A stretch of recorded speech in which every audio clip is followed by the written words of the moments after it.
अभी जो kth berry ने डिस्कवरी में बताया कि वो अपने सबकॉन्शियस माइंड में जो संकल्प करता है और फिर वो संकल्प दूसरों के माइंड को देता है और दूसरों के माइंड में वो संकल्प डालकर वो काम कराता है, तो दूसरा जो वो कर लेता है उसके संकल्प द्वारा, तो वो कोई बड़ी बात नहीं है। इससे बहुत बड़ी बात है कि तुम अपने संकल्प द्वारा समग्र विश्व को भी बदल सकते हो। इतनी आत्मा में शक्ति है। आत्मा की शक्ति जो सबकॉन्शियस माइंड है उसमें तो अभी ये जो जागरूक करे ज्यादा से ज्यादा 3 4 5% तक है। तुम संकल्प डालकर किसी को जो सोचते हो वो करता रहता है, तो एक आत्मा दूसरी आत्मा के द्वारा जो संकल्प डालकर काम करता है वो बहुत बड़ी बात नहीं है और इससे कोई किसी को फायदा नहीं होता। अगर तुम चाहो तो अपने सबकॉन्शियस माइंड में पावर भर के दूसरों को पॉजिटिव वाइब्रेशन डाल के, दूसरों की आत्माओं को पॉजिटिव वाइब्रेशन डाल के, या दूसरी आत्माओं में जो नेगेटिव पड़ा हुआ है उसको पॉजिटिव में परिवर्तन करके दूसरों को सुख का अनुभव करा सकते हो। तो सबकॉन्शियस माइंड में पावर कैसे आता है, संकल्प शक्ति कैसे आती है? जब कोई भी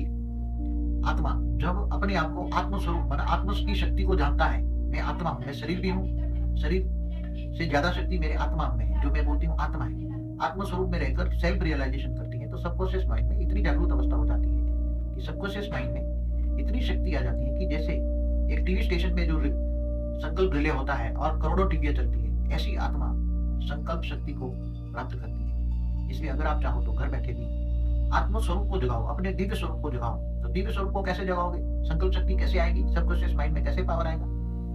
अपने सबकॉन्शियस माइंड में पावर भरने के लिए आपको पहले तो उसका पुरुषार्थ ये है कि अपने आप को जानना पड़ेगा, अपनी आत्मा की शक्तियों को जानना पड़ेगा। आत्मा कहाँ रहती है? आत्मा भ्रुकुटी के बीच में रहती है, 8वां आज्ञा चक्र में रहती है। आज्ञा चक्र में शक्ति कैसे आती है? तो वो निसंकल्प बनने से आती है, मन का मौन रहने से आती है थोड़ा हमेशा। और परम पिता से थोड़ा याद कर लो, परम पिता से बुद्धि से दिव्य लोक में परम पिता रहता है, उसको निराकार या परम पिता का आकारी रूप को भी याद करो तो भी तुम्हें बहुत पावर होती है।